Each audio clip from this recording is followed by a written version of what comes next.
Good morning, Christ Central, and welcome to our daily devotional on Monday, the 31st of January. So we're at the end of January, and it's a bit of a stormy morning, but we are continuing in Luke. So here goes.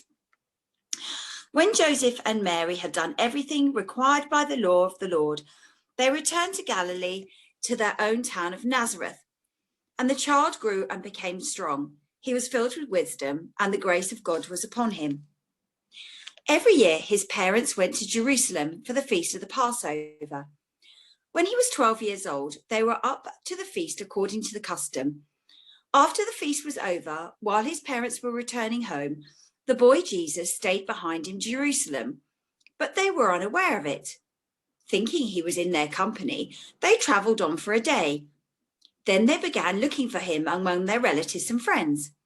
When they didn't find him, they went back to Jerusalem to look for him.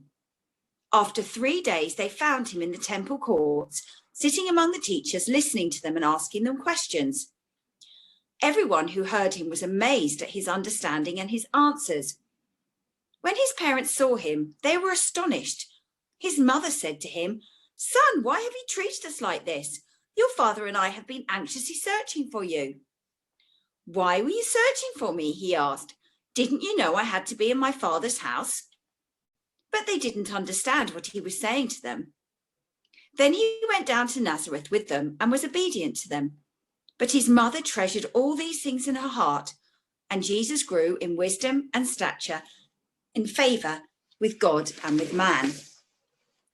This story tells us of the annual trip to the Feast of the Passover, which celebrated God's delivery of the people of Israel from slavery in Egypt. Mary, Joseph, Jesus, and possibly a number of younger siblings all travelled with friends and family, and the trip probably took a few days. Luke describes how after the feast was over, Jesus stayed behind in Jerusalem because he wanted to spend time in his father's house. When the family realised Jesus is missing, they race back to the temple, where they find him, sitting amongst the teachers, listening and asking questions. It appears that the teachers were impressed by Jesus, and although astonished, Mary naturally reprimands her son. She explains to Jesus, "Hey, Dad and I were worried. Why have you put us through this?" We have to remember that Jesus relinquished his heavenly powers when he became human, and he would have had to sit and read and learn from the teachers just like any other human. We are told, though, that he did have wisdom. But on a day-to-day basis, I imagine Mary probably treated Jesus just like all her other children.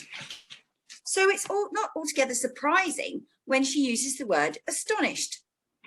Her son is only 12, and she possibly has to remind herself that Jesus is not just her eldest child, but she is raising the Son of God. We are told that she treasured all these things in her heart. As Jesus is showing signs of wanting to be more with his father than with his family, it must have been a very awkward time for them. This is probably a very poignant moment for Mary, and she takes time to reflect and store the memory. Although Jesus impressed the teachers with his interest, understanding, and questioning, he wasn't spiritually mature enough yet. And we do see the tension between obedience to his parents and obedience to God. After the incident, Luke tells us that Jesus returned to Nazareth and was obedient to Mary and Joseph. The last line of this passage is interesting. Luke tells us that Jesus grew in wisdom, stature, and favour.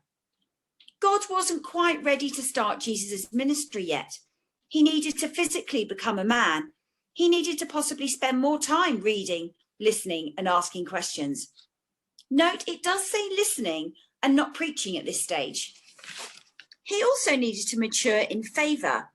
So he needed to learn how to deal with people, be maybe a bit more sociable and likeable. I expect Mary on occasion had to say to all her children like we do, "Oh, for goodness sake, grow up." So what lessons can we take from today? Well, firstly, growth takes time. Jesus took some years to grow up spiritually. He had to listen, study, question, and observe. He had to be patient, and he had to wait on God. Secondly, there are often tensions when following God. We may need to submit to people we don't want to, especially in the workplace. We may find that we can do a better job than our bosses, but they are still our boss. Jesus was the Son of God, but he submitted to his parents. Ultimately, we do need to follow God, and we need to follow what he has called us to do. But we need to respect, honour, cherish and love others along the way. And thirdly, we need God's grace every day.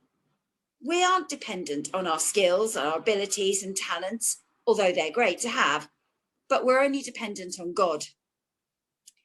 As we go into a time of prayer, let's pray for one another as we continue faithfully in our journey to spiritual maturity. Thank you for listening. Have a lovely day.